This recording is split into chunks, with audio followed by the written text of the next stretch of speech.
Hello everyone, welcome back to movie munchings. Welcome to teddy world. అసలు movie చూస్తున్నంతసేపు మంచి సబ్జెక్ట్ని excite అవ్వాలా లేదా ఆ హీరోని చూసి నిరాశ చెందాలా? సతమతమైన క్షణాలు ఎన్నెన్నో. కానీ ఒకటి మాత్రం మెచ్చుకోవాలి, అల్లు శిరీష్ గారు చూస్ చేసుకునే స్క్రిప్ట్స్ బాగుంటాయి. మూవీ ఆడిందా లేదా అన్నది వేరే విషయం. స్టోరీ సెలక్షన్ బాగుంటుంది, కానీ లుక్ వైజ్ ఎందుకో అంత రిజిస్టర్ అవ్వట్లేదు. సరే, ఈ మూవీ విషయానికి వస్తే అసలు బడ్డీ ఎవరు, ఏంటి కథ అనేది డీటెయిల్డ్గా మాట్లాడుకుందాం. మన ఛానల్కి కొత్తగా వచ్చి ఉంటే సబ్స్క్రైబ్ చేసుకుని బెల్ నోటిఫికేషన్ని ఆన్లో పెట్టుకోండి. రివ్యూ లాస్ట్ వరకు చూడండి, నచ్చితే మాత్రం లైక్ చేయండి, మీ ఫ్రెండ్స్ అండ్ ఫ్యామిలీకి షేర్ చేయండి.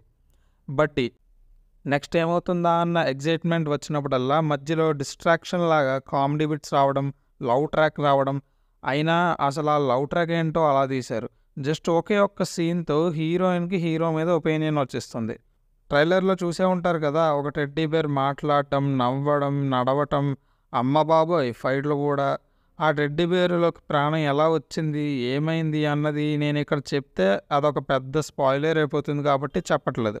ఆ టెడ్డీ బేర్లోకి ప్రాణం రావడం ఓకే, కానీ అది ఎలా వచ్చిందో చూపించిన విధానం మాత్రం బాలేదు. మూవీలో మోస్ట్ ఇంపార్టెంట్ ఎలిమెంట్ అవుతున్నప్పుడు ఆ సీన్తో మనకు ఒక ఫీల్ క్రియేట్ అవ్వాలి. అప్పుడు మనం కన్విన్స్ అవ్వగలం. చాలా సింపుల్గా పెట్టేసి కన్విన్స్ చేసేద్దాం అంటే మాత్రం కష్టమే. టెడ్డీ బేర్కి ప్రాణం వచ్చే సీన్ మాత్రం చాలా సింపుల్గా తీసేశారు. ఇదొక్కటే కాదు, మూవీలో చాలా సీన్స్ న్యాచురల్గా ఉండవు. ఆ క్యారెక్టర్స్ బిహేవ్ చేసే తీరులో తెలిసిపోతుంది. చాలా చోట్ల ఏవేవో మీమ్స్ వాడటం, కొన్ని మూవీ రెఫరెన్స్లు వాడటం ఎందుకో అని అనిపించింది. ఏదో కామెడీ వర్కౌట్ చేద్దాం అనుకున్నారు, కానీ మరీ అంత నవ్వు రాలేదు. మూవీ కాన్సెప్ట్ బాగుంది, ఒక థ్రిల్లింగ్ ఆస్పెక్ట్లో తీయడానికి ట్రై చేశారు. బట్ ఆ లెవెల్ ఆఫ్ టేకింగ్ మాత్రం లేదు మూవీలో. ఆ కాన్సెప్ట్కి తగ్గ సీరియస్నెస్ లేదు. స్టోరీలో చాలా బెటర్మెంట్స్ చేసి మంచి యాక్టర్తో తీసుకుంటే టాక్ వేరేలా ఉండేది. యాక్టింగ్ విషయానికి వస్తే ఇద్దరు హీరోయిన్స్ ఏదో అలా చేశారు. హీరో అల్లు శిరీష్ కూడా పర్లేదు, ఓకే పెర్ఫార్మెన్స్ ఇచ్చారు. ఇంకా మిగతా క్యారెక్టర్స్ కూడా పెద్ద ఇంపాక్ట్ఫుల్గా ఏం అనిపించలేదు. డాక్టర్గా చేసిన అజ్మల్ అమీర్ మాత్రం బాగా చేశారు. సాంగ్స్ ఒకటో రెండో ఉన్నాయి, అవి పర్లేదు, అలా ఫ్లోలో వెళ్ళిపోతాయి. బీజిఎం మీద అంత ఫోకస్ చేయలేదు.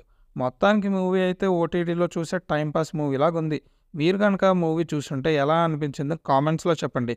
రివ్యూ నచ్చితే లైక్ చేసి మీ ఫ్రెండ్స్ అండ్ ఫ్యామిలీకి షేర్ చేయండి. మన ఛానల్ని సబ్స్క్రైబ్ చేసుకుని బెల్ని ఆన్లో పెట్టుకోండి. ఇంకో వీడియోలో కలుద్దాం.